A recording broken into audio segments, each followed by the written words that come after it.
आदाब, Muslims of Gujarat YouTube channel पर आप सभी का दिल से स्वागत है। अहमदाबाद शहर के गुजरात टुडे हॉल में एक शानदार और ऐतिहासिक प्रोग्राम का आयोजन किया गया। इस मौके पर ex central minister Salman Khurshid, MP Nasir Hussain, MP Imran Pratapgarhi, MP Mohammad Javed और एक्स एमपी दानिश अली को गुजरात टुडे अवार्ड से नवाजा गया। इस प्रोग्राम का आयोजन गुजरात कांग्रेस के नेता गयासुद्दीन शेख और एमएलए इमरान खेड़ावाला द्वारा किया गया था। इस आयोजन में सभी अतिथियों ने गुजरात के मुस्लिम समाज को एकता, हौसले और जागरूकता का मजबूत पैगाम दिया। विशेष तौर पर एमपी मोहम्मद जावेद, जिन्होंने हिंदुस्तान में वक्फ बिल के खिलाफ सबसे पहले सुप्रीम कोर्ट में याचिका दायर की थी, वे इस समारोह का प्रमुख आकर्षण रहे। हालांकि उन्हें अन्य कार्यक्रमों के चलते जल्दी रवाना होना पड़ा। ये वीडियो काफी लंबा हो सकता है, लेकिन हम आपसे दिल से गुजारिश करते हैं कि हर मुस्लिम भाई और बहन इस वीडियो को पूरा देखें। इसमें 2002 के दर्दनाक कौमी तूफान से लेकर 2025 के वर्तमान हालात तक गुजरात के मुस्लिम समाज की जिंदगी, संघर्ष और तरक्की की बात की गई है।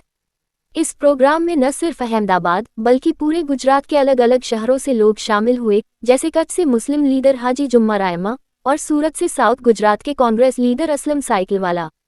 फिर से हमारी आपसे गुजारिश है, ये वीडियो पूरा देखिए, समझिए और दूसरों तक भी पहुंचाइए। एमपी ने जो स्पीच दी थी उसमें नासिर हुसैन साहब ने 20 मिनट उनको दिया था, लेकिन मैं देख रहा था कि 20 मिनट तो खड़गे जी ने जयराम रमेश जी को किया कि पार्टी तरफ से 10 मिनट और दी जाए। इतना अच्छा नासिर हुसैन साहब बोले। अस्सलाम वालेकुम रहमतुल्लाहि व बरकातहू। आवाज आ रही है? तो हमारे कायद जिनको सुहेल साहब जो है बुजुर्ग बना दे रहे थे, मैं चाहूँगा कि जवानी बरकरार रखे ताकि हम लोगों को और देश को और ख़ासकर मुसलमानों को गाइड करते रहे। सलमान खुर्शीद साहब, सुहेल तिरमिसी साहब, गैस भाई, इकबाल भाई, और बहुत सारे यहाँ पे हमारे जान पहचान के लोग हैं, पुराने जान पहचान के लोग। दोस्तों, और मैं ज़्यादा लंबी तकरीर नहीं करूँगा क्योंकि हम लोग को और एक जगह जाना है। उसके बाद में कल की तैयारी कांग्रेस प्रेसिडेंट की करवाना भी है, तो वहाँ पे भी बैठना पड़ेगा हम लोगों को। अभी सलमान भाई और मैं कुछ जर्नलिस्ट से अंदर बात कर रहे थे। मैं अभी इलेक्शंस के बारे में कुछ बोलूँगा नहीं क्योंकि इलेक्शंस के लिए अभी काफ़ी टाइम है। तो इतना ही बोलूँगा कि मायूस होने की ज़रूरत नहीं है। अभी सलमान में कह रहे थे कि 75 साल की हमारी हिस्ट्री में कई ऐसे मौके आए, कई ऐसे इश्यूज है जिससे जो है मुसलमानों को बैकफुट में जाना पड़ा। मुसलमान रिसीविंग एंड पे थे। मुसलमान को लगता था कि मतलब पहाड़ टूट पड़ा है, आगे ज़िंदगी कैसा चलेगी। लेकिन हम लोग जो है एक ही चीज़ में यकीन करते हैं कि ऊपर वाले में यकीन रखते हैं कि ज़िंदगी आगे बढ़ते रहेगी। आज हमारा जो CWC मीटिंग जो थी और कल जो हमारा AAC सेशन है, उसमें हमारे लीडर्स आज उन्होंने एक बात एकदम क्लियरली रखी, खासकर राहुल गांधी जी ने उन्होंने एक बात क्लियरली रखी कि हम लोग जो है सेकुलर पॉलिटिक्स इस देश में करते हैं। संविधान को देश बना के हम देश में पॉलिटिक्स करते हैं। जब हम सेकुलर पॉलिटिक्स करते हैं तो हम लोगों को मुसलमान शब्द से परहेज नहीं होना चाहिए, खुल के मुसलमान होना चाहिए। पूरी तरह से क्रिश्चियन, बौद्ध, सिख, ईसाई, क्रिश्चियन, बौद्ध, सिख, जैन और दलितों का जो मसला आता है एकदम डट के खड़े रहना चाहिए। हम माइनॉरिटी क्यों बोलते हैं? जब किसी के ऊपर अटैक होता है तो उस कम्युनिटी का नाम लेके बोलेगा क्या छोड़। इससे कुछ दिन पहले अगर आपको ले जाऊं तो सलमान रवि शायद उस मीटिंग में थे, हमारी पार्लियामेंट स्ट्रेटेजी कमेटी मीटिंग हो रही थी। अब जाहिर सी बात है जब 15-20 लोग बैठते हैं तो कई ओपिनियंस आते हैं। वहाँ पे भी जब वफ़ का मामला आया कि इस सेशन में वफ़ बिल लाया जाएगा तो उसमें कई लोग पूछे कि इसमें क्या होना चाहिए, क्या नहीं होना चाहिए। अब भाजपा इतना प्रचार कर दिए वफ़ के खिलाफ और वोट के खिलाफ में कि हम लोगों को थोड़ा देख के, थोड़ा बैलेंस होके, थोड़ा अपना एक ओपिनियन बनाना चाहिए, बैलेंस होके नैरेटिव हम लोग को क्रिएट करना चाहिए। कुछ लोगों का ओपिनियन था, लेकिन वहाँ पे भी राहुल गांधी साहब का, मल्लिकार्जुन खड़गे साहब का एकदम साफ था, इफ्स एंड बट्स नहीं होंगे, इधर आप पक्ष में रहो या विपक्ष में रहो। मतलब वहाँ पे ये अनाउंस किया गया कि खुल के हम विरोध करेंगे, कोई नरेटिव से, कोई भाजपा से, कोई उनके तर्क से, कोई उनकी बात विवाद से हम लोग डरेंगे नहीं। हमारी जो बात है हम रखेंगे। देश में जो कंफ्यूजन फैलाया जा रहा है वक्फ को लेके, जो नरेटिव वो लोग बिल्डअप करने जा रहे हैं, जो अफवाहें फैला रहे हैं, जो गलत सलत बात वो लोग बोल रहे हैं, उस पर हम लोग को क्लैरिटी देश को देना चाहिए, संसद को नहीं, देश को देना चाहिए, क्योंकि उन्होंने क्लियर बोला उसको। इसीलिए देखिए पार्लियामेंट में जब बिल आई, जब लोकसभा में जब बिल आई, उसके एक दिन पहले फ्लोर लीडर्स की मीटिंग मैंने ही अरेंज किया था, क्योंकि इंडिया अलायंस का और राज्यसभा में ये विप होने के नाते जो है इंडिया अलायंस का कामकाज भी पार्लियामेंट में मैं देखता हूँ। तो ये मीटिंग हम लोगों ने अरेंज की थी, जिसमें खड़गे साहब और राहुल गांधी साहब दोनों लीड किए थे। लोकसभा और राज्यसभा के इंडिया अलायंस के और अपोजिशन पार्टी के लीडर्स भी बहुत सारे उसमें थे। उसमें भी क्लियर स्टैंड लिया गया, क्योंकि कांग्रेस पार्टी क्लियर स्टैंड, सारे अपोजिशन पार्टी जो लोग उसमें लब्बाइक बोल के वो लोग भी क्लियर स्टैंड लिए। और हमारे जो पहले स्पीकर थे लोकसभा में गौरव गोगोई, उन्होंने शुरुआत में फायरिंग शुरू करे तो सारे अपोजिशन पार्टी जो है उसी टोन में बोलना शुरू कर दिए। और वहां पे आप लोगों को मैं बताता हूँ, जितना अपोजिशन में जितना वोट्स होना चाहिए उससे कुछ वोट ज्यादा ही मिले, उससे ज्यादा ही मिले। हम लोग को लग रहा था कि 2024 के चुनाव के बाद में हम लोग जो है 230-35 के आसपास हमें सीट्स मिले हैं। हम लोग महाराष्ट्र और हरियाणा के इलेक्शन के बाद में हो सकता है उसमें थोड़ी फूट आई होगी, हो सकता है वो अलायंस कमजोर पड़ा होगा, कई बातें जो है टीवी पे देखने को मिल रहे थे। लेकिन कॉन्फिडेंस दो चीज से हमको आ रहा है। एक कॉन्फिडेंस से कांग्रेस ने क्लियर स्टैंड लिया, अपोजिशन ने क्लियर स्टैंड लिया, लेकिन जितने वोट हमें मिलना चाहिए था, यानी उसके खिलाफ, बिल के खिलाफ जितने वोट पड़ना चाहिए था, उससे ज्यादा वोट लोकसभा में पड़े। उसके बाद में राज्यसभा में जब बात हम लोगों ने रखी, राज्यसभा में जब मैं बैठ के हमारे अलायंस पार्टनर्स के कुछ लीडर्स के साथ बैठ के हिसाब किताब कर रहा था, तो क्योंकि हमारे भी कुछ लोग एब्सेंट हैं, कांग्रेस के नहीं, इंडिया अलायंस के कुछ लोग, कोई किसी तबीयत खराब थी, कोई हॉस्पिटलाइज था, कोई आ नहीं पाया था, 6-7 वोट नहीं थे, तो हमें 83-84 वोट्स, मतलब 83-84 वोट्स उसके खिलाफ में जाना चाहिए था।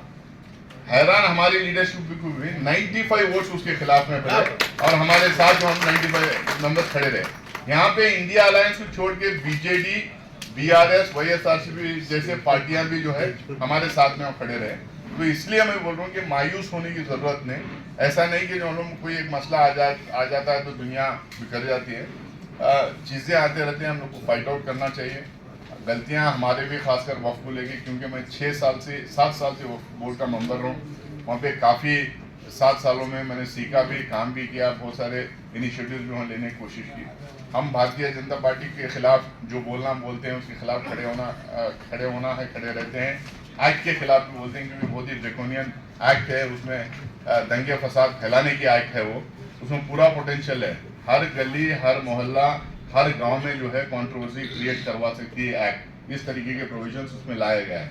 मैं डिटेल्स में उसमें नहीं जाऊंगा, लेकिन कहीं ना कहीं क्योंकि हम लोग सब जिम्मेदार हैं हमारे कम्युनिटी के लिए, हम पढ़े लिखे लोग हैं, हम लोग में अवेयरनेस है, हम लोगों को लीड लेके जो वक्फ के इदारों में वो उसको कैसा हम लोग बचाएं, कैसा उसकी हिफाजत करें, कैसा जो हम उसका फ़ायदा गरीब और गौर गरीब को कैसा उसका फ़ायदा पहुंचाए, इसके बारे में कलेक्टिवली हम लोग को सोचना पड़ेगा। क्योंकि ये बिल आने तक मुझे लगता है कि 90-95% मुसलमानों को वक्त क्या चीज़ें पता नहीं, कोई इल्म नहीं, क्या प्रोविजन से पता नहीं था। बहुत सारे हमारे मिनिस्टर्स फॉर माइनॉरिटी अफेयर्स, कई स्टेट्स की बात कर रहा हूँ मैं, स्टेट्स में जो है वो लोग एक्ट तक नहीं पढ़े थे। उनको 1995 एक्ट क्या है पता नहीं था, 2013 में अमेंडमेंट्स क्या है पता नहीं था, कितने फायदे हो सकते हैं उनको पता नहीं था, बिल्कुल नहीं था। तो इसमें हमारी भी कहीं ना कहीं गलती है। अवेयरनेस हम लोग को क्रिएट करना चाहिए। बाकी का जो है अल्लाह मालिक है, उनके भरोसे हम लोग आगे बढ़ते रहते हैं। एकजुट होकर हम लोगों को काम करना चाहिए। सबसे बड़ी बात है जो है, देश में जो सेकुलरिज्म के खिलाफ एक मुहिम छेड़ी है एक ताकत, तो उसके वजह से जो है मुस्लिम कम्युनिटी को एक सोसाइटी के पेरिफेरी में ठेल दिए। हम लोग सेंटर में अब हैं नहीं, हम लोग पेरिफेरी में खड़े रहे हैं, दूर खड़े रहे हैं, डरे हुए हैं, सहमे हुए हैं, वहाँ से दूर पेरिफेरी में खड़े होकर देख रहे हैं। हम लोगों को हर वो काम करना चाहिए। हमारी रिलीजियस ऑर्गेनाइजेशन से लेके, पढ़े लिखे एजुकेटेड लोग लेके, ऑफिसर से लेके, जर्नलिस्ट से लेके, पॉलिटिशियन से लेके, हम लोगों को हर वो काम करना चाहिए जिससे जो है गंगा जमनी तहजीब बची रहे, उसको मजबूती मिले और हम पेरिफेरी से वापस हम लोग सोसाइटी के सेंटर में आए, उस तरीके की एक्सेप्टेबिलिटी हम लोग को बनाने की पूरी कोशिश करना है। बहुत बहुत शुक्रिया आपकी। एक अजीब सा एहसास है आज आप लोगों की इस नशिस्त में आकर, क्योंकि पुरानी बातें याद भी दिला दी गई, पुरानी बातें याद आ भी गई। आप लोगों पर इस सूबे में और हमारे इस शहर में जो आप पर गुजर चुकी है बीते ज़माने में, उसका एहसास हमेशा रहेगा, उसको कभी कोई भूल नहीं सकता। लेकिन मैं आपसे कहूँ तो क्या कहूँ, कभी शर्मिंदगी होती है कि हम इतने बुरे वक्त में आपकी मदद नहीं कर पाए, हम मायूस हुए, हम बेबस हुए, आपकी मदद नहीं कर पाए। तब भी बड़ी हिम्मत के साथ बहुत सारे लोग जुटे, बहुत सारे लोग आपके बीच में से निकले, बहुत सारे लोग हिंदुस्तान के और हिस्सों से आए और उन्होंने आकर बहुत यहाँ पर बहुत खिदमत अपनी पेश करी। और एक जो बुझती हुई लौ थी, उम्मीद थी, ऐसा लगता था कि इस आंधी में हर लौ जो है वो बुझ जाएगी, तो उसको आपने यहाँ जिंदा रखा और उसको जिंदा रखा, इसके लिए मुबारकबाद। और जो इसके लिए जो अप्रिसिएशन है वो सिर्फ आप ही को मिलना चाहिए और किसी को नहीं मिलना चाहिए। हम तो सिर्फ ये मानते हैं कि आपकी जो तजुर्बे हैं, तब तजुर्बे, और उससे फिर निकल कर जिस तरह से आपने अपनी ज़िंदगी को फिर से संवारा और सजाया, उससे बहुत कुछ हिंदुस्तान के और लोग सीख सकते हैं और समझ सकते हैं। लेकिन आज भी एक बड़ा सवाल है, कहाँ से, जैसे नासिर भाई ने ये कहा कि हालात बिगड़ने शुरू हुए, तो कहाँ से बिगड़ने शुरू हुए? गुजरात से हुए। और हालात गुजरात से बिगड़ने से पहले माना ये जाता था कि गुजरात की तस्वीर, गुजरात ने एक निशानदेही की है और गुजरात ने एक रास्ता दिखाया है जिस पर हिंदुस्तान के और सूबों में चलेंगे। आगे जनाब यारी, आइए, इमरान प्रतापगढ़ी साहब आ गए, इस्तेमाल कर लीजिए।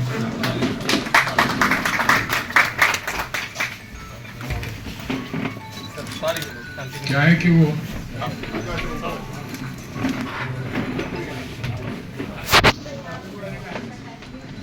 आए महफिल में, इतना तो हमने देखा, उसके बाद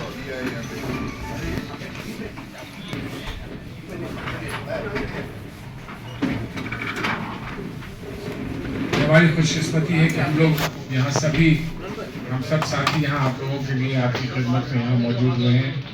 हमारे भाई इमरान प्रतापगढ़ी साहब भी मौजूद हैं। यहाँ बड़ी तारीफ हो रही थी, अभी तकरीरों की तारीफ हो रही थी, और अगर तकरीरों की तारीफ की जाए, वक्त के मामले में तकरीरों में तारीफ की जाए, तो इमरान प्रतापगढ़ी की तकरीर को ये तो आपसे मैं जो जिक्र कर रहा था वो था कि जो यहाँ पे हालात बने थे और जिनको बिगड़ते हुए हालात को आपने संभालने की कोशिश की, वो हालात गुजरात से शुरू हुए थे और पूरे हिंदुस्तान में फैल गए। और आज उनका सामना करते वक्त, चाहे वो वक्फ बिल का मामला हो, यूसीसी का मामला हो, प्लेसेस ऑफ वर्शिप का मामला हो, अलीगढ़ मुस्लिम यूनिवर्सिटी का मामला हो, मैं अभी आप लोगों से यहाँ सहाफ़ी हज़रात जो हैं उससे जब मुलाकात हो रही थी, तो मैंने ये कहा कि हम मायूस हो जाएं अपने इदारों से तो यकीनन बहुत बड़ी गलती होगी। अलीगढ़ के मामले में सुप्रीम कोर्ट ने जो फैसला दिया, बेहतरीन से बेहतरीन फैसला था। अलीगढ़ का अक़लियती किरदार अगर हमसे छिन जाता तो शायद हम हज़ारों साल तक फिर से अलीगढ़ पैदा न कर सकते। और वो सुप्रीम कोर्ट ने वो फैसला दिया और 3-2 का फैसला दिया, यानी कि चीफ जस्टिस के साथ 2 और जजेस थे, लेकिन 2 ने मुखालफत भी की, उस फैसले की मुखालफत भी की। तो ये मत समझिए कि बिल्कुल कान के पास से गोली निकली है, लेकिन बच गए, हम बच गए। और यकीनन हिंदुस्तान की तारीख में, हिंदुस्तान के इतिहास में ये एक बहुत बड़ा मकाम होगा कि अलीगढ़ को हमने अक़लीती किरदार अलीगढ़ का बचा लिया। उसी तरह से मैं ये मानता हूँ कि प्लेसेस ऑफ वर्शिप एक्ट में सुप्रीम कोर्ट ने एक बहुत बड़ा फैसला किया। अभी आखिरी फैसला नहीं आया है, लेकिन जिस तरह से चारों तरफ एक हंगामा मचा हुआ था और लोग समझते थे कि अपने हाथ में अब वो ले लेंगे और कहीं कोई मस्जिद, कोई मज़ार नहीं छोड़ेंगे, तो सुप्रीम कोर्ट ने वो फैसला जब सुनाया, इंटरिम रिलीफ दी, तो बहुत सारे वकील एकदम चिल्लाने लगे। तो चीफ जस्टिस ने, जो नए चीफ जस्टिस हैं, उन्होंने ये कहा, और उनके साथ जो जज बैठे थे उन्होंने ये कहा, जब किसी चीज़ पर हम गौर कर रहे हैं तो कैसे कोई और कोर्ट हिम्मत कर सकता है कि वो ये फैसला। तो इसलिए इन लोगों को हिम्मत दिलाना, हिम्मत अफजाई इनकी करना, ये हमारी कौम का फ़र्ज़ बनता है कि हम ये ना कहें, हमेशा ये ना कहते रहें कि हमें कहीं से उम्मीद नहीं है, हमें कहीं से तवक्को नहीं बची है, अब तो जो है वही होगा, अब इसको बर्दाश्त करना पड़ेगा। लेकिन साथ ही साथ जहाँ एक तरफ जो हमको हुकूक मिले हैं और जो हमको रास्ते दिए गए हैं उन पर लड़ने के लिए और उनको नुमाया करने के लिए, तो दूसरी तरफ से हमको अब गहराई से ये भी अपने आप से सवाल पूछने होंगे कि गलतियाँ कहाँ किस की हुई। मैं तो आपसे सिर्फ इतना ही कहता हूँ, और नासिर भाई मुझे माफ़ करेंगे, मैं इतना कहता हूँ कि कुछ हम गिरफ्ते गर्दिश दौरा में आ गए, कुछ दिल तुम्हारे इश्क में साबुत कदम ना था, लेकिन आज साबुत कदम है। हमने देखा है, अपनी आंखों से देखा है, कानों से सुनकर यहाँ आए हैं कि किस तरह से दिलेरी के साथ एक नौजवान नेता कायद राहुल गांधी किस तरह दिलेरी के साथ ये कहता है कि हमें डर नहीं लगता मुसलमान को मुसलमान कहना, अगर मुसलमान लेकिन एक बात इसका एहसास मुझे है कि मैंने अपने आप से ये सवाल किया, जब मैंने ये बात राहुल गांधी जी की सुनी, तो मैंने अपने आप से ये सवाल किया कि क्या हम इसी साफगोई के साथ अपनी बात हर जगह कहते हैं। और मुझे ये एहसास हुआ कि कभी कभी हम नहीं कहते हैं, मसलियत होती है, कहाँ पर कितना क्या कहना चाहिए वो मसलियत होती है। अक्सर ये होता है कि आप तजवीज़ स्ट्रैटेजी बनाते हैं और उस स्ट्रैटेजी में आप ये कहते हैं कि हमको यहाँ पर कितना कहना है, कितना नहीं कहना है, कितना सुनना है, कितना बर्दाश्त करना है। लेकिन ये हकीकत है कि निज़ाम में आपको कभी कभी ऐसा करना पड़ता है, लेकिन कभी आइडियोलॉजी के साथ आपकी सोच है उसके साथ कभी कॉम्प्रोमाइज़ नहीं होना चाहिए, आइडियोलॉजी में कॉम्प्रोमाइज़ नहीं होनी चाहिए। इतना ज़रूर हो सकता है कि आप ये कहें कि इस वक्त हमें तदबीर चाहिए, हमें इलाज, इस वक्त जो मसाइल हैं उनका सामना करना और उसका इलाज हमें चाहिए, वो हम कैसे करें। तो आपसे मैं एक इल्तिजा ये करूँगा कि गुफ्तगू हमको इस बात की करनी है, और ये कई दफ़ा हुआ है हिंदुस्तान में, जब भी बुरा वक्त आया है तो निकलने के लिए कोई ना कोई तजावीज़ पेश की गई और ये कहा गया कि इस बुरे वक्त से निकलने के लिए अब हमें क्या करना है। और दुनिया में चारों तरफ नज़र दौड़ा के हम देखते हैं, और जब हमको ये एहसास होता है कि कौन कौन सी कौमें ऐसी हैं दुनिया में जिन्होंने अपने बलबूते पे खड़े होकर अपना वजूद बनाया और अपने वजूद से लोगों को ये महसूस कराया कि हम भी कुछ हैं, हमारी भी कुछ पहचान है, हमारा भी कुछ वजूद है। इसके लिए हमको क्या करना है, हमको इस मुल्क में, हिंदुस्तान में क्या करना है, कहाँ मुमकिन है कि हम सियासत में हिस्सा ले सकें और कैसे लें, ये एक बड़ा सवाल है। कहाँ पर हमको इंडस्ट्री में, बिज़नेस में, कहाँ से इंडस्ट्री और बिज़नेस में हमको मकबूलियत की तलाश है और कहाँ हमको मकबूलियत मिल सकती है, कहाँ हम एक दूसरे का हाथ थामकर नई पौध को, नए नौजवानों को आगे बढ़ाने की हम कोशिश कर सकते हैं। अब हम यहाँ कहाँ खड़े हैं, हम यहाँ पर गुजरात टुडे के दफ्तर में खड़े हैं। गुजरात टुडे का तसव्वुर करना कोई आसान बात नहीं थी, और गुजरात टुडे की कामयाबी, इतने सालों के बाद की कामयाबी कोई छोटी चीज़ नहीं है, बहुत बड़ी चीज़ है। और गुजरात टुडे एक मशाल ऐसी होनी चाहिए कि इस मशाल से हजारों लाखों मशालें हिंदुस्तान में जल जाएं, ये मैं उम्मीद करता हूँ।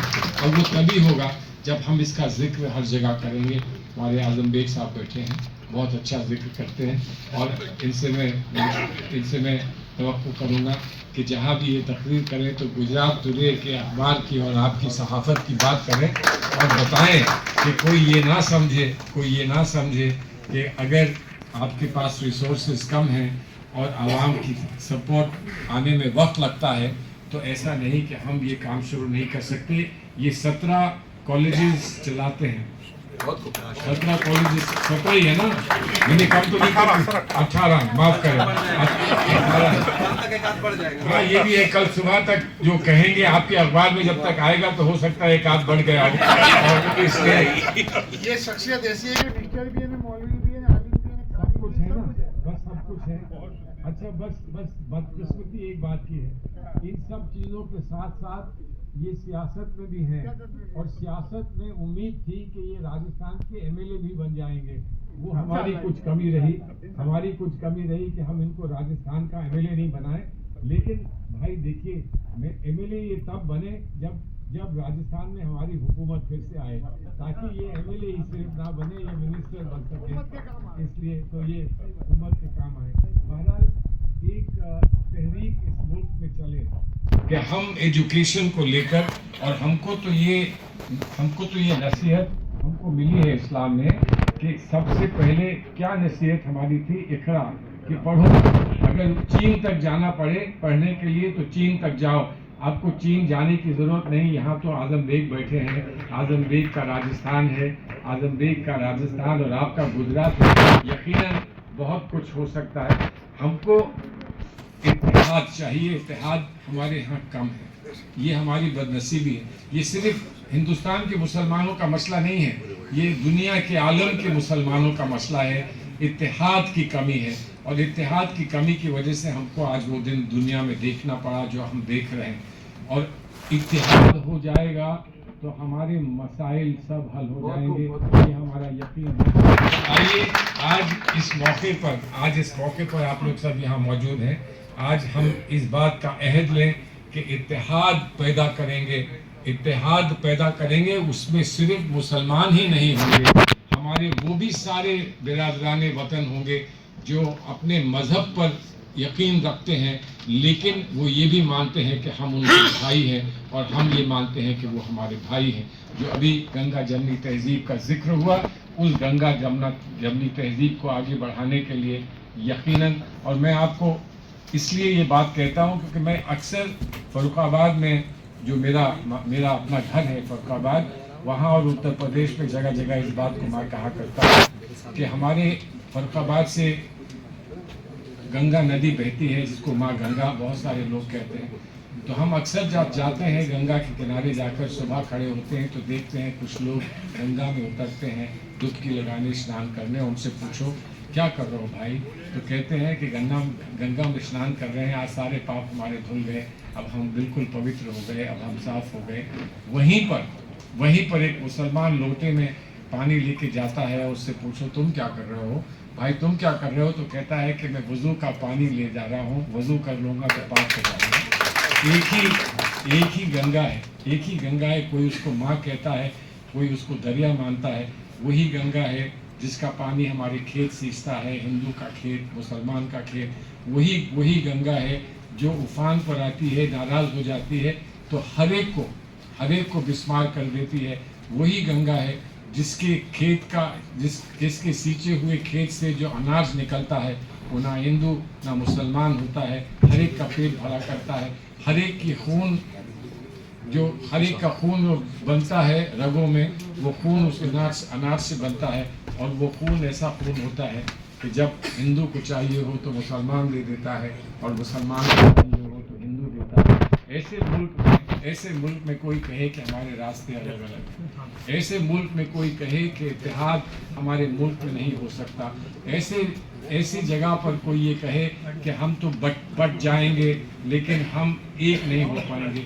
कोई कहता है कि हमारे यहाँ उत्तर प्रदेश में कहते हैं कि 80 और 20 में बटेंगे। मैं भी कहता हूँ कि हाँ 80 और 20 में बटेंगे, तुम 20 रहोगे, हम 80 होकर मेरे से सबसे इल्तिजा है कि आइए इसमें आइए, आप लोग जुड़िए इसमें। हम लोग फिर से आएंगे, अब 20 साल बाद नहीं आएंगे, उससे कम वक्त में वापस लौट कर आएंगे। और उम्मीद ये है कि इस अखबार की जो पहचान है और इस अखबार का जो पैगाम है वो हिंदुस्तान के और सूबों में भी जरूर यकीन हो जाएगा। बहुत बहुत शुक्रिया। इस वक्त एमपी नहीं हूँ, मैं हार गया। और मुझे सबसे ज़्यादा खुशी इस बात की है कि गुजरात के अंदर, अहमदाबाद के अंदर ऐसे दौर में इतना अच्छा और नकुलर गुजरात टुडे चल रहा है, ये बहुत बड़ी बात है आज के दौर में। मैं जब दिल्ली से चल रहा था तो मैंने फ्लाइट में बैठ के जब देखा कि सब लीडर ट्वीट कर रहे हैं कि हम गुजरात जा रहे हैं। सलमान भाई को मैंने देखा एयरक्राफ्ट बैठे हुए, उन्होंने अभिषेक बनु सिंघवी जी ने ट्वीट किया था, वो वीडियो बना के तो मैंने कहा मैं भी ट्वीट किया कि मैं भी अहमदाबाद जा रहा हूँ, उस गुजरात जा रहा हूँ, उस अहमदाबाद जा रहा हूँ जहाँ 1921 में मैं जिस इदारे से पढ़ा हूँ, उस इदारे के फाउंडर हकीम अजमल खान साहब ने अहमदाबाद के कांग्रेस के अधिवेशन की सदारत की थी। तो मुझे एक छोटा सा वर्कर होने के नाते आज यहाँ आने का मौका मिला। मैं 2002 में मैं जब आ रहा था गाड़ी में, मैंने पूछा कि ये वही एरिया है शाह आलम कैंप जहाँ था। मैं आया था साहब उस वक्त, मैं उस वक्त किसी और लीडर के साथ था और उनके साथ में आया था, नहीं मैं एक फॉर्मर प्राइम मिनिस्टर के साथ आया था उस वक्त। यहाँ बहुत जो हालात उस वक्त के देखे थे, लेकिन मैं सल्यूट करता हूँ यहाँ के लोगों को कि इतने जुल्म और जाति होने के बावजूद उनकी स्पिरिट को, वो दंगा, वो जुल्म तोड़ नहीं पाए। और मैं ज्यादा कुछ ना कहते हुए मैं इतना ही कहूंगा, सलमान भाई ने बहुत संजीदा गुफ्तगू की है। हम बच्चे हैं, हम इनके सामने सब बड़े लीडर बैठे हैं, हम कुछ नहीं बोल सकते। हम सिर्फ इतना ही कहेंगे कि ये जो काम है सहाफत का, अखबार निकालने का, मीडिया, आज सबसे बड़ा हथियार सियासत के अंदर अगर कोई है तो वो मीडिया। लेकिन लीडर लोग यहां बैठे हैं, मैं इतना ही कहूंगा कि जब हम सरकार में होते हैं तो शायद हम अपने ऐसे इंस्टीट्यूशंस को जो हमें मदद करनी चाहिए वो नहीं करते। और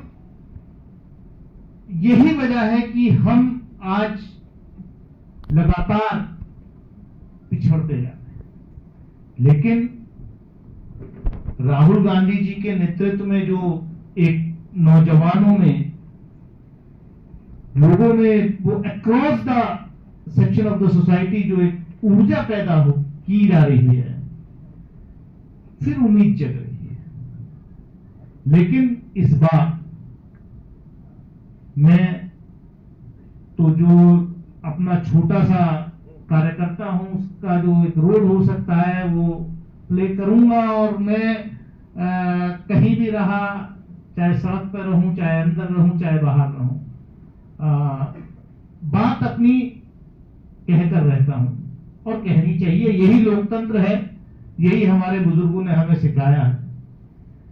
तो आने वाला जो वक्त होगा, ऊपर वाला करे कि इक़्तिदार पार्टी को मिले, ताकत मिले, सेकुलर फोर्सेस इकट्ठा होकर के इन कम्युनल फोर्सेस को जो है हराने का काम करें। लेकिन अब की बार जब इक़्तिदार में आए तो ये तो जो आज लोग इक़्तिदार में बैठे हैं ऐसे नहीं बैठे हैं, 100 साल इन्होंने संघर्ष किया है। 150 जमातें हैं इनकी। हर गांव में दिन निकलते ही साइकिल से, मोटरसाइकिल से, पैदल इनका वर्कर पहुंच जाता है जहर घोलने के लिए, लोगों के दिमागों में जहर भरने के लिए। तो कम से कम हम पॉजिटिव बात करने के लिए, हमारे कार्यकर्ता, हम लोग पॉजिटिव बात करने के लिए, देश बनाने के लिए, मुल्क बनाने के लिए, कम से कम आने वाले वक्त में हम अपनी जिम्मेदारी समझें कि हमें मुल्क बनाना है। मैं ज्यादा कुछ ना कहते हुए मैं इतना ही कहूंगा, एक बात और कह के अपनी बात खत्म करूंगा, क्योंकि भाई ने कह दिया मेंबर पार्लियामेंट, मैं हूं नहीं, बहुत थोड़े से वोट से आखिरी राउंड में हार गया था। जब मैं, हमारे यहाँ यूपी में तो अलायंस था, तो जब पहले दिन ऐसे ही अलायंस के वर्कर्स की मीटिंग हो रही थी, लीडर्स की, तो मैंने एक बात की, क्योंकि हम, मैं देख रहा हूं कि या तो सहाफी लोग हैं या पॉलिटिकल लोग हैं सारे जो बैठे, तो मैंने कहा भाई आप जितने लोग बैठे हैं सब ये चाहते हैं कि किसी तरीके से बीजेपी और मोदी हारे, सरकार बदलनी चाहिए, कि हाँ सब यही चाहते हैं। और मैंने कहा इंडिया गठबंधन के सारे लोग ये चाहते हैं, हर जगह, हर कॉन्स्टिट्यूंसी में ये चाहते हैं नेता कि सरकार बदले, बीजेपी हारे। हाँ सर, लेकिन मैंने क्या, सब जगह ये तो चाहते हैं कि बीजेपी हारे, लेकिन साथ में जिसके यहाँ जो लड़ रहा है ये चाहते हैं बीजेपी सब जगह तो हार जाए, लेकिन जो हमारे यहाँ लड़ रहा है इसका इलाज बन जाए। क्या बात है, क्या बात है। तो ये दिमाग से निकालना होगा। और मैं ज्यादा कुछ ना कहते थे, कभी मौका मिलेगा इंशाल्लाह बात होगी। बहुत बहुत शुक्रिया आप सभी साथियों का, और खुसूसी तौर पर गयासुद्दीन शेख साहब का और इमरान खेड़ावाला साहब का, जिन्होंने इस अधिवेशन के दौरान एक ऐसी शाम जुटाने की कोशिश की जहां सहाफत पर और कौम के मौजूदा हालात पर तबसरा हो सके। सुहेल साहब को मुबारकबाद दूंगा कि इस मुश्किल दौर में भी उन्हें ये पता है कि लफ्जों की ताकत क्या है, अखबार की ताकत क्या है, और सब कुछ झेल कर भी गुजरात टुडे को उन्होंने जिंदा रखा है। आंधियों के इरादे तो अच्छे न थे, ये दिया कैसे जलता हुआ रह गया। ये सोचने वाली बात है, और इसके लिए पूरी टीम बहुत मुबारकबाद की मुस्तहिक है। आप सब ज्यादातर इसमें सहाफी हैं या फिर इस शहर के तमाम इंटेलेक्चुअल बैठे हुए हैं, अदबी लोग बैठे हुए हैं। सलमान खुर्शीद साहब की मौजूदगी, राज्यसभा में हमारे बड़े सैयद नासिर हुसैन साहब, हमारे पूर्व लोकसभा सांसद भाई दानिश साहब, और गुजरात शहर के तमाम साथियों। बातचीत क्या की जाए, सलमान भाई ने बहुत तफसील से आपसे गुफ्तगू की और तमाम जो टॉपिक थे उन पर दिल खोल करके बात की।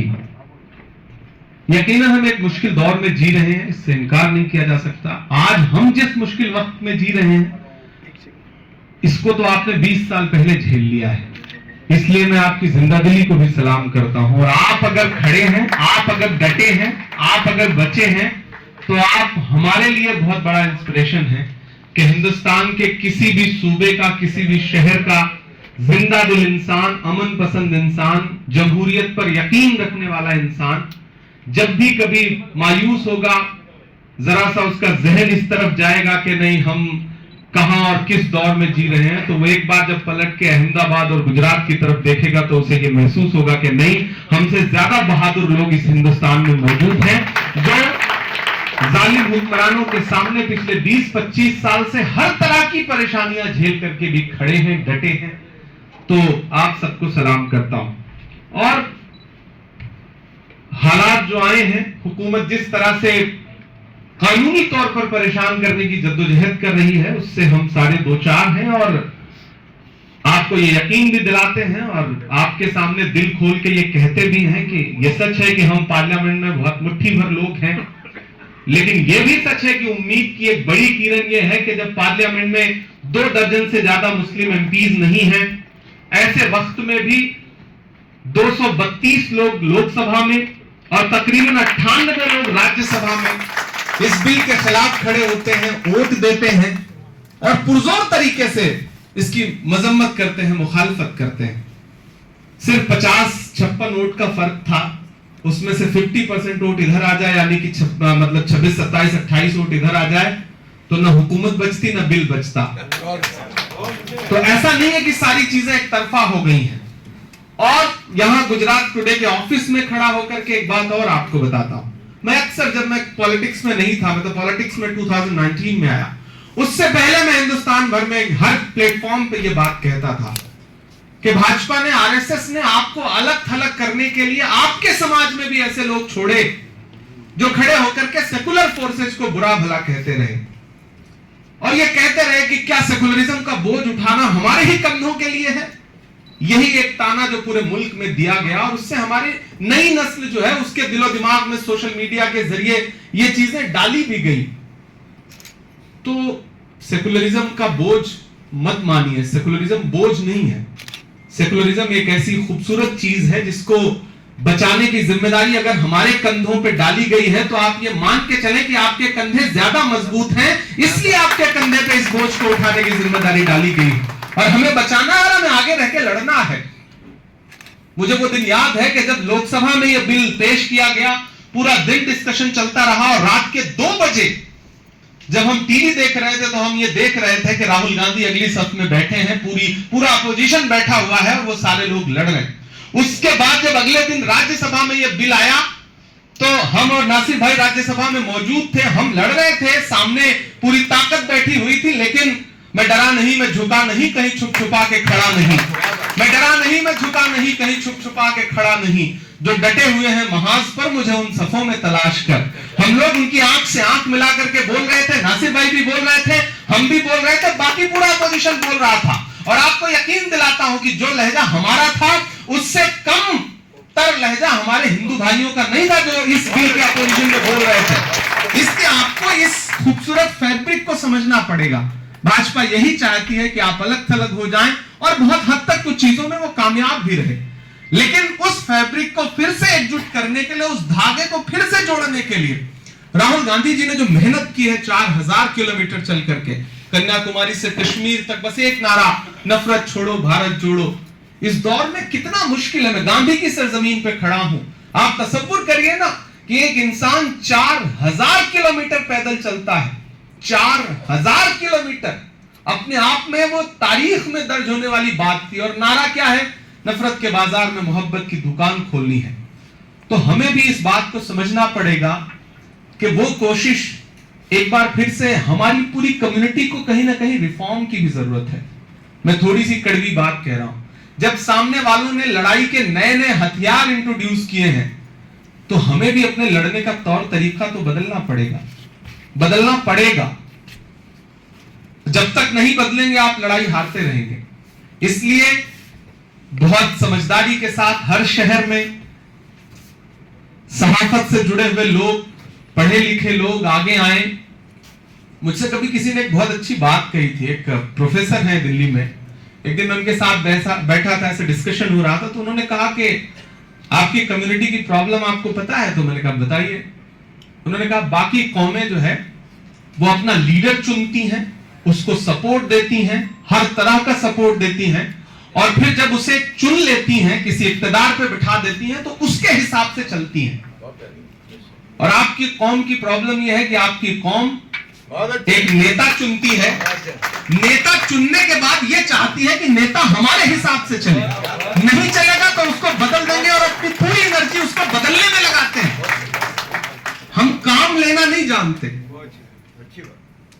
कोई भी मां के पेट से सीख के नहीं आता। जब मैं पार्लियामेंट में आया तो मैंने एक वक्त पर ही एक सेमिनार था, मैंने उसमें एक बात कही थी कि भाई मेरा कोई लेना देना नहीं है, मैं इस तरह के किसी कमेटी में नहीं रहा या फिर वक्त की प्रॉपर्टीज और इन सब किसी भी कमेटी में नहीं रहा। मुझे बहुत सारी चीजें पता नहीं है, मैं नया हूं, नौजवान हूं। अब एक जगह पहुंच गया हूं, वहां पहुंच गया हूं जहां से आपके फैसले हो रहे हैं, कानून बन रहे हैं। तो अब इस हमारी कौम के जो जिम्मेदारान हैं, जो अदबी लोग हैं, जो मुहज्जब लोग हैं, जो जिम्मेदारान हैं, उनका फर्ज बनता है कि ऐसे तमाम लोगों को आइडेंटिफाई करिए जो आपकी लड़ाई लड़ सकते हैं, नौजवान हैं, जिनके कंधे भी मजबूत हैं।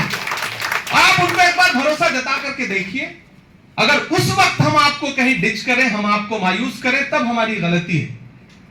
तो मैं आपको यह कह रहा हूं और आपसे गुजारिश भी कर रहा हूं कि जो हाकिम है वो इतना भी जालिम नहीं है जितना फिरौन था, और आप उतने भी मजलूम नहीं है जितनी मूसा की उम्मत थी। तो लड़िए, लड़ेंगे, और ये लड़ाई अगर हमने सलीके से लड़ी, इस देश के सेकुलर फैब्रिक को आगे रख करके लड़ी, तो जीतेंगे। इससे पहले जो 50 साल, 100 साल, 200 साल, 300 साल जो हुकूमत करते थे ना, उन्होंने बड़े जुल्म किए होंगे, लेकिन ये जो 20 साल 25 साल का पॉलिटिकल दौर होता है ना, ये तारीख का एक पन्ना पलटिए तो आधे पन्ने में सिमट के रह जाता है। तो ऐसा नहीं है कि सब खत्म हो जाएगा। कोई एक महात्मा गांधी उठ खड़ा होता है तो अंग्रेजों की पूरी हुकूमत को वापस लौट के जाना पड़ता है। तो अपना दिल बड़ा रखिए। हार तब होती है जब मान लिया जाता है, जीत तब होती है जब ठान लिया जाता है। तो हम लोग लड़ेंगे। और एक बात और, एक नैरेटिव बदलिए।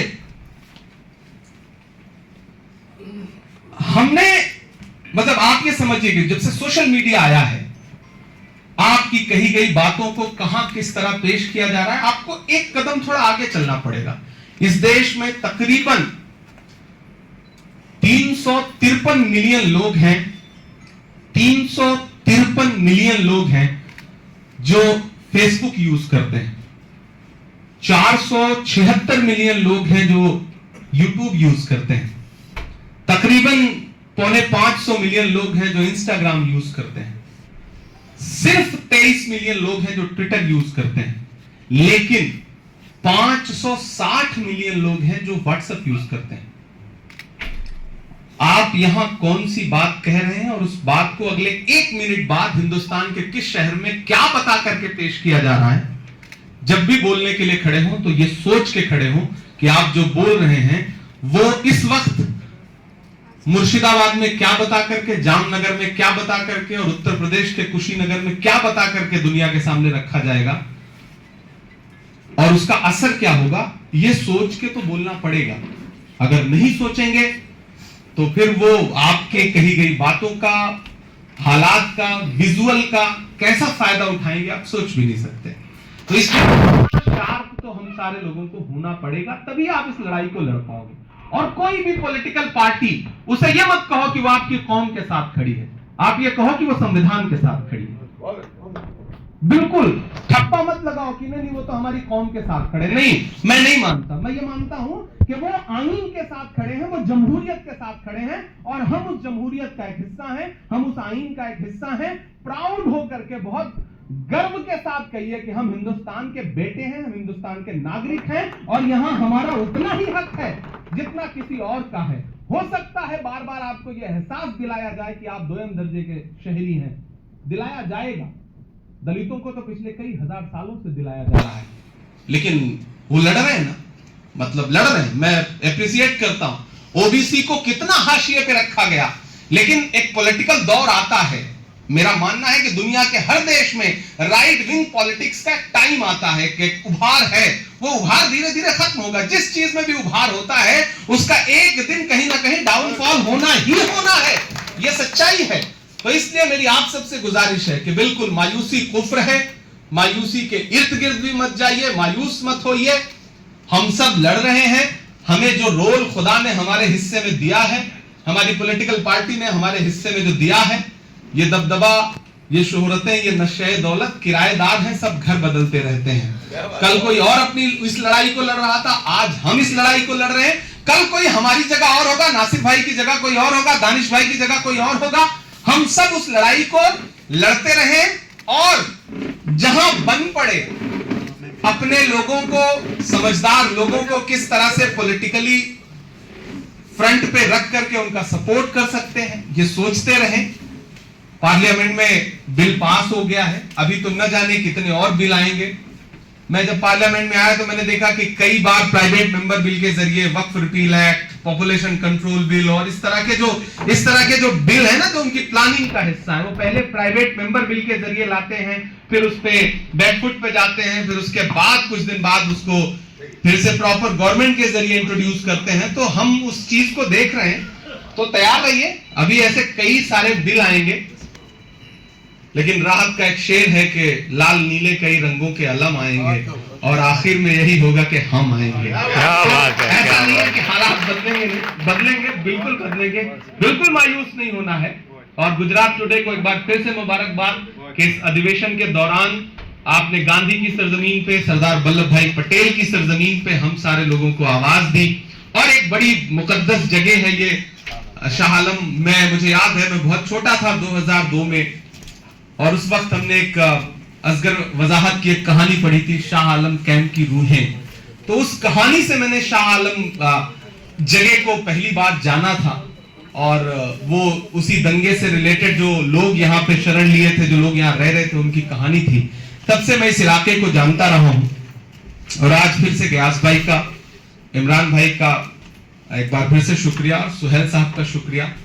अखबार चलाते रहिए, और ये बहुत बड़ी ताकत है। आप सिर्फ एक चीज सोचिए कि मौजूदा हुकूमत की नाकामयाबियां, मौजूदा हुकूमत का एंटी अवाम जो काम है, इस सब के बीच में सिर्फ मीडिया हट जाए तो क्या ये सरकार 1 साल भी टिक पाएगी? तो आप सोचिए ना कि मीडिया का रोल कितना बड़ा है, टीवी चैनल्स का रोल कितना बड़ा है, अखबारों का रोल कितना बड़ा है। तो उस रोल को पहचानिए, और जो हथियार, जिन हथियारों को आप अपने वक्त पे धार नहीं दे पाए थे, मजबूत नहीं कर पाए थे, वो कैसे मजबूत हो सकते हैं, इसके बारे में सोचिए। हर शहर में, हर छोटी छोटी जगह में एक गुजरात टुडे कैसा खड़ा हो सकता है। उसका नाम कोई और हो सकता है तो हो, लेकिन वो कैसे खड़ा हो, ये हम सब तमाम दानिश्वरों को सोचना पड़ेगा। और मैं आपका छोटा भाई हूं, आपका बेटा हूं। पहले बतौर शायर जो जिम्मेदारी खुदा ने मेरे कलम में दी, मैं उसको निभाता रहा। अब खुदा ने एक प्लेटफॉर्म दिया कि देश की पार्लियामेंट में बैठूं, तो कोशिश कर रहा हूं कि वहां भी आपको कभी भी मायूस ना करूं, और जब भी जरूरत पड़ेगी ये यकीन दिलाता हूं कि इंशाल्लाह एक लम्हे के लिए भी ये कभी नहीं सोचूंगा कि क्या नफा होगा, क्या नुकसान होगा। जो हक बात है वो उनकी आंख से आंख मिला करके बोलूंगा। बदन में जो भी लहू है तेरी अमानत है, बदन में जो भी लहू है तेरी अमानत है, जहां जहां हो जरूरत वसूल कर लेना। बहुत शुक्रिया।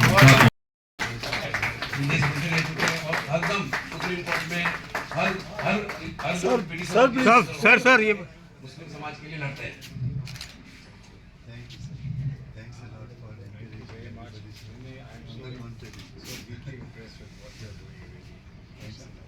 मैं ऑल इंडिया प्रेसिडेंट खड़गे साहब के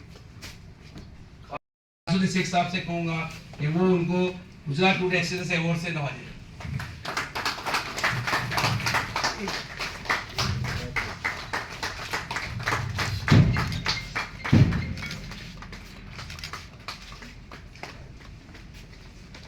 अब सीधी सैयद की जाली का जो मेहमान को लेकर मैं सलमान खुर्शीद साहब को नवाजने के लिए कहूंगा कि जावेद भी जाना था, एक्स दारा से भी आकर सलमान खुर्शीद साहब को सीधी से की जाली लेकर उनका।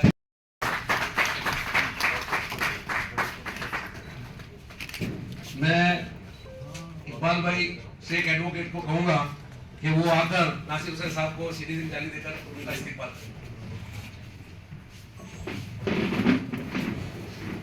करें। सामने से शेख साहब सामने उधर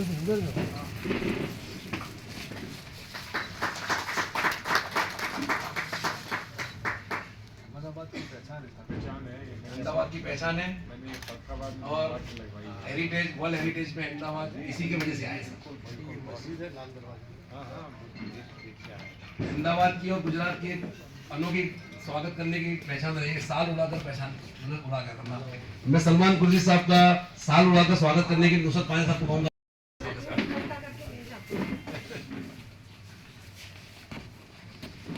भाई साहब सामने आ जाइए, उधर आ जाइए। नासिर साहब को का स्वागत करने के लिए मैं गुलाब खान पठान साहब को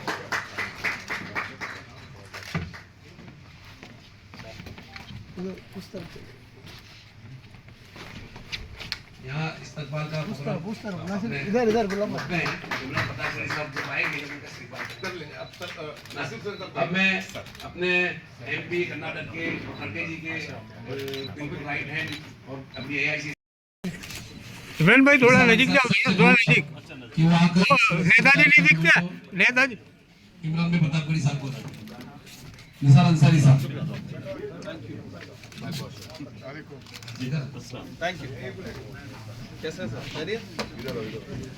अब मैं निसार अंसारी साहब से कहूँगा कि वो सीधी से चाली भाई। अगर आपको दिलचस्प और जानकारीपूर्ण वीडियो पसंद हैं तो हमारे YouTube channel Muslim of Gujarat को अभी सब्सक्राइब करें।